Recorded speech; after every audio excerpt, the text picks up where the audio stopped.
നമ്മുടെ രാമക്ഷേത്രത്തിൽ ഒരു തീവ്രവാദി ആക്രമണം നടത്താൻ ISI പദ്ധതിയിടുന്നു എന്ന വിവരങ്ങളാണ് പുറത്തു വന്നത്. ഇതുമായി ബന്ധപ്പെട്ട ഒരാളെ കഴിഞ്ഞ ദിവസം പിടികൂടിയിരുന്നു. ഹരിയാനയിൽ നിന്നുള്ള ഒരു പ്രത്യേക സംഘവും ഗുജറാത്തിൽ നിന്നുള്ള ATS സംഘവും ചേർന്നാണ് ഈ തീവ്രവാദ സ്വഭാവമുള്ള ആളെ പിടികൂടിയിരിക്കുന്നത്. ഇയാളുടെ പേര് അബ്ദുൾ റഹ്മാൻ എന്നാണ്. 19കാരനാണ്.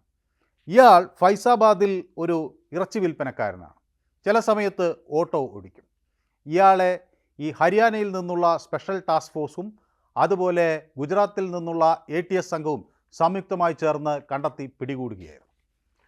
പിടികൂടി ചോദ്യം ചെയ്യലിൽ കുറേ കാര്യങ്ങൾ വ്യക്തമായി. ഒന്ന്, ഇയാൾ ഓൺലൈൻ ട്രെയിനിങ് നേടിയിരിക്കുന്നു എന്നതാണ്. അതായത് എങ്ങനെ സ്ഫോടനം നടത്താം, എങ്ങനെ തീവ്രവാദ പ്രവർത്തനങ്ങൾ നടത്താം എന്നതിനെ സംബന്ധിച്ച് ഓൺലൈൻ പരിശീലനമാണ് ഇയാൾക്ക് ലഭിച്ചിരിക്കുന്നത്. അപ്പോൾ തൻ്റെ കടയിലിരുന്നാണ് ഇയാൾ ഈ പരിശീലനമൊക്കെ നേടുന്നത്. സാധാരണഗതിയിൽ ഓൺലൈൻ പരിശീലനം പലപ്പോഴും പല മേഖലകളിൽ നടക്കുന്നുണ്ട്. അത് കൂടുതലും അറിവ് കിട്ടാനും അതുപോലെ എൻട്രൻസ് പരീക്ഷയ്ക്കുമൊക്കെ ഓൺലൈൻ പരിശീലനം നടക്കുന്നതിനെക്കുറിച്ച് നമ്മൾ കേൾക്കുന്നു. എന്നാൽ ഇപ്പോൾ ഇത് തീവ്രവാദം ഓൺലൈനായി പഠിപ്പിക്കുന്നു എന്ന രീതിയാണ് ഇപ്പോൾ പുറത്തു വരുന്നത്.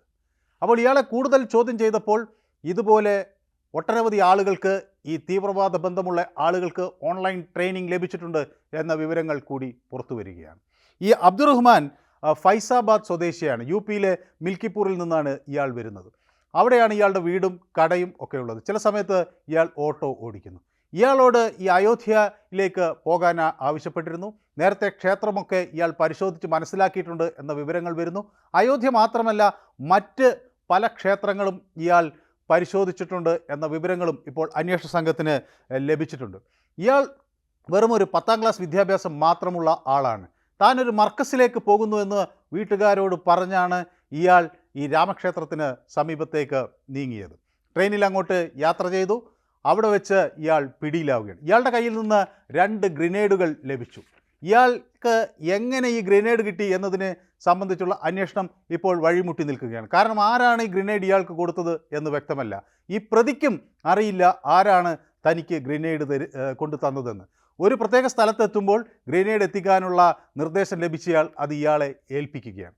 അങ്ങനെ തമ്മിൽ പരിചയമില്ലാതെ വ്യക്തികൾ ഇങ്ങനെ തീവ്രവാദ പ്രവർത്തനത്തിലേക്ക് ഏർപ്പെടുന്നതിൻ്റെ സൂചന കൂടി ലഭിക്കുന്നു.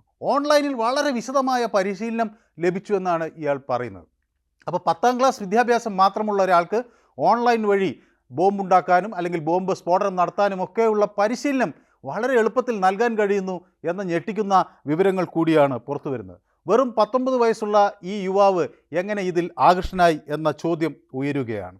പിന്നീട് നടത്തിയ അന്വേഷണത്തിലാണ് ഇയാൾ IS മോഡ്യൂളുമായി ബന്ധമുള്ളയാളാണ് എന്ന് കണ്ടെത്തുന്നത്. പാകിസ്ഥാനിലെ ഈ ഖൊറാസം IS മോഡ്യൂളുമായി അടുത്ത ബന്ധം ഇയാൾക്ക് ഈ ഓൺലൈൻ വഴി സ്ഥാപിക്കാൻ കഴിഞ്ഞു എന്നാണ് മനസ്സിലാക്കുന്നത്. എങ്ങനെയാണ് ഈ ഓൺലൈൻ വഴി ഇത്തരം സംഘങ്ങളുമായി ബന്ധം സ്ഥാപിക്കാൻ കഴിയുന്നത് എന്നത് പലരെയും ആശ്ചര്യപ്പെടുത്തുന്ന ഒരു കാര്യമാണ്. പക്ഷേ അതിനുള്ള പ്രവർത്തനങ്ങൾ നടക്കുന്നു എന്നാണ് വ്യക്തമാകുന്നത്. സ്വാഭാവികമായും രാമക്ഷേത്രത്തിൽ എന്തെങ്കിലും ഇത്തരത്തിൽ പ്രശ്നങ്ങളുണ്ടായാൽ അത് നമ്മുടെ രാജ്യത്തിൻ്റെ മതസൗഹാർദ്ദത്തെയാണ് ബാധിക്കുക. ഇപ്പോൾ വളരെ ശാന്തമായി പോയിക്കൊണ്ടിരിക്കുന്ന ഒരു സാഹചര്യത്തിൽ നിന്ന് വർഗീയ കലാപങ്ങൾ പൊട്ടിപ്പുറപ്പെടാൻ അത് വഴിവെച്ചേക്കും.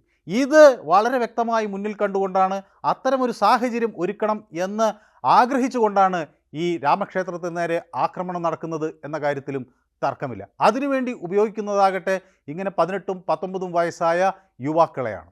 ഇന്ത്യയിൽ മുസ്ലിങ്ങൾക്കെതിരെ എന്തെങ്കിലും കാര്യമായ പ്രശ്നങ്ങൾ നടക്കുന്നെന്ന തരത്തിൽ അവരെ തെറ്റിദ്ധരിപ്പിച്ച് ഈ തീവ്രവാദ പ്രവർത്തനങ്ങളിലേക്ക് അവരെ ആകർഷിക്കുക.